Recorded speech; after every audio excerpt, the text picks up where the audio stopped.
I sure didn't expect the turnout, the reaction on these toys as they're getting, but it's a bit of eye candy, a bit of humor to get the truth out, and it was a pleasure and a privilege to do yours. Well, thank you very much. You know, it was very flattering, and I'm really enjoying it. But I think the reason for the response, the very popular response here, is that you're doing two things. One, it is a little bit of whimsy, and we need a little bit of fun and humor in the midst of this very, very dark situation, where what we're all trying to do, ultimately, if you distill it down to the very bottom, we're trying to prevent World War III.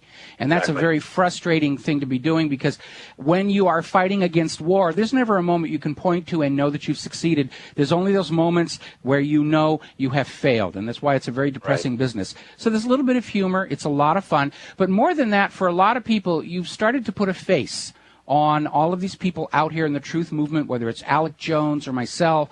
And I noticed as soon as you came out with my illustration, then all of a sudden Ron Paul's people were putting out a contest, design an action toy on Ron Paul. And I think like inspired by your action figure, actually.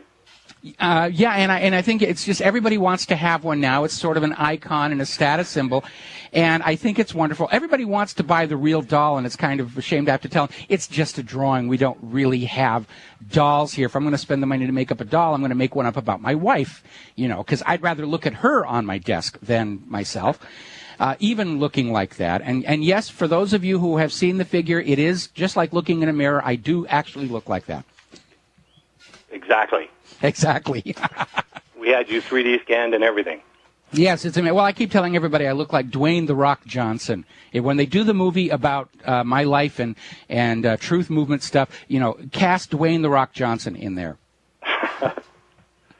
Well, they're sure getting a lot of attention, and I thank you for putting that on your website and sending people over to my website, conspiracycards.com.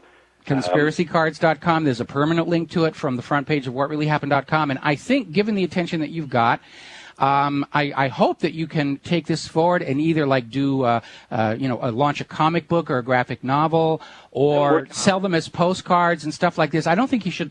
Move forward with this. Definitely, there's something there. I'm trying to. Like everything else, it just takes money, and I'm looking for financial backing and the right partners to help in the distribution and management of the business. But I've got a lot of ideas that I want to expand on. And again, like you said, a little bit of humor, it helps to get attention to these issues. Yes, it does. That's the other benefit, is it is drawing in more curiosity and everything. I just got a comment on the chat room saying, Mike, you'd better turn off the webcam because you do not look like your action toy. Okay, I'm busted on that whole situation. But I'll tell you, my wife absolutely does love the situation there. And I think, yes, this is a very powerful device to help bring attention to the truth movement. We're being, of course, smeared by the corporate media. And right now, I'm smelling a lot of fear out there. I mean, they're talking about going in now to the school system to teach young kids the official story about 9/11. I remember when I was in school getting the official story about Abraham Lincoln, and after the John F. Kennedy assassination, a lot of school time was spent. This is what happened. This is what you think about it. And I'm sorry, but at a time when we're so short of money for education anyway, why are we diverting resources to indoctrinate our children when what we need to be doing is giving them the skills to build a better country? And I think this focus on indoctrination is one of the clearest signs of the decline of our nation. Anyway, Dan, thank you very much. We're going to have to let you go here because I'm wrapping up the end of the show here.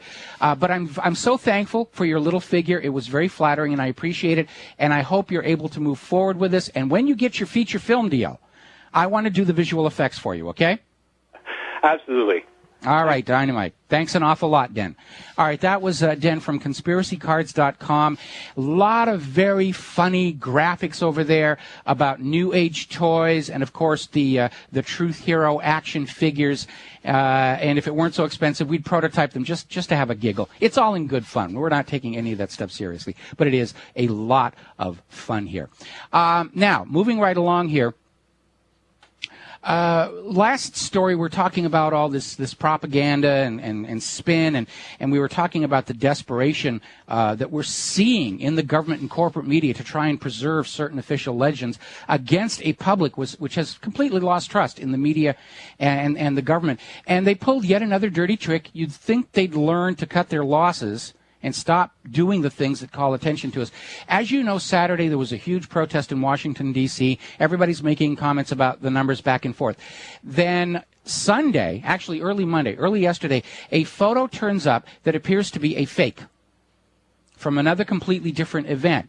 And, of course, the Obama administration and its defenders are going around saying, see, they used a fake photo. There weren't anywhere near as many people in Washington, D.C. on Saturday. Folks, this is an old trick. It's called poisoning the well.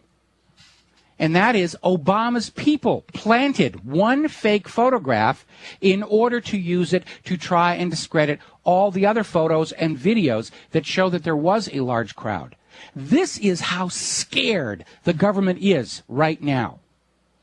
They're not just putting those portable torture devices, the LRADs and the pain rays, out there in front of the town hall meetings just for decoration. They're afraid of you right now. That's good. Now, I hope nobody's going to make a stupid mistake. But I think at some point, it's better for the government to be afraid of the people than for the people to be afraid of the government. Just my opinion. We'll see. We'll be back tomorrow at 5 p.m. Central Time here on the Genesis Communication Network. So until then, stay safe, stay well, stay skeptical, get angry. Now's the time to be angry. It's okay to be angry. Good to be angry. Let it out. And aloha, America.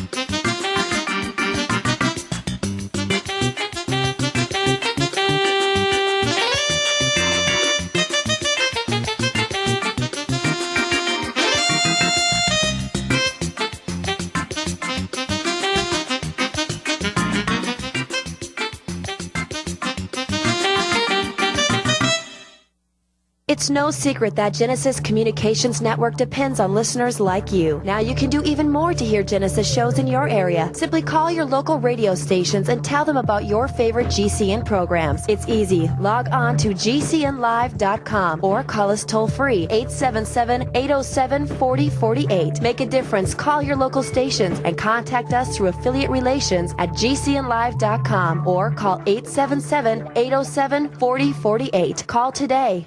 We the people grow cotton, weave fabric, engrave ink, embed strips and fibers to protect from counterfeit and carting to a private bank, having it lent back at interest, forcing taxes to service debt. This capitalism, or was Jefferson correct when stating a central bank issuing the public currency is a greater menace to the liberties of the people than a standing army? Hi, Ted Anderson. I'm placing a free silver dollar in a book that explains our monetary system. Call for your copy, 800-686-2237. It's time to understand the system. Call 800-686-2237. That's 800-686-2237.